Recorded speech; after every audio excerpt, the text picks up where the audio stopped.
ਅਸੀਂ ਪੰਜ ਪਿਆਰੇ ਤੁਹਾਡੀ ਬਣਾਈ ਖਾਲਸਾ ਪੰਥ ਦੀ ਲੋਕਤੰਤਰੀ ਨੀਤੀ ਨੂੰ ਬਰਕਰਾਰ ਰੱਖਦੇ ਹੋਏ ਪੰਥ ਦੀ ਬਿਹਤਰੀ ਲਈ ਆਪਣੇ ਗੁਰੂ ਨੂੰ ਬੇਨਤੀ ਕਰਦੇ ਹਾਂ ਕਿ ਉਹ ਗੜੀ ਛੱਡ ਕੇ ਚਲੇ ਜਾਣ।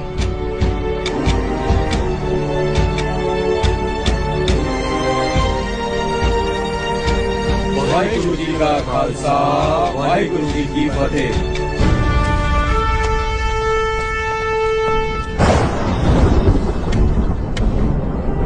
उस रात गुरु साहब अपने किसी सिंह नूं अपनी पोशाक पवा के गढ़ी चों एक आम आदमी वांग निकले।